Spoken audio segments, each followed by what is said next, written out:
পরিবার খরা বন্যায় আপনারা স্মরণ করে দেখুন, অধিকারী পরিবার মানেই কিন্তু মানুষের কাছে পৌঁছে যাওয়া। অধিকারী পরিবার মানে বন্যাতে আপনাদের সমস্ত সহযোগিতা করা। 2008 সালের বন্যার কথা ভাবুন। 2008 সালে 17ই মার্চ বাংলার পয়লা আষাঢ় বন্যা হয়েছিল কেলেঘাই নদীতে, হরপা বান। তারপরে সবাই ঘরে ঢুকেছিল। সেদিন হাজার হাজার মানুষকে কিভাবে সহযোগিতা করেছিলেন আপনারা দেখেছেন।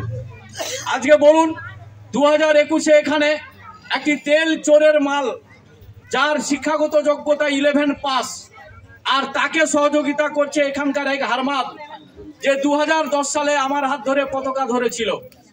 সেই হারমাদ এবং এখানকার মূর্খ বিধায়ক 21 সালের পরে 3 বছর কেটে গেছে।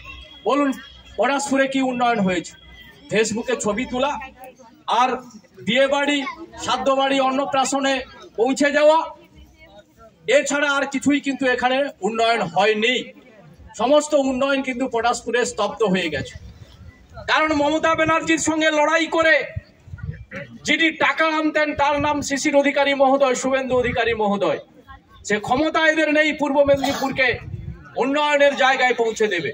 তাই আমাদেরকে আগামী দিনে আবার বেশি করে আমাদের ভাবতে হবে। আমি শুধু আপনাদের কয়েকটি অনুরোধ করব। আমাদের যারা বুথের সভাপতি আছেন, বুথ ইনচার্জ আছেন, শক্তি কেন্দ্রের প্রমুখ সহপ্রমুখ, সমস্ত আমাদের কাজকর্ম ফেলে আগামী 2 মাস, ফার্স্ট ফেজে হয়তো আমাদের ভোট হবে, সেই 2 মাস আমাদের বাড়ি বাড়ি পৌঁছে যেতে হবে।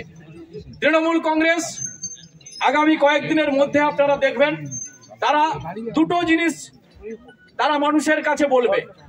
একটা বলবে যে 100 দিনের কাজের টাকা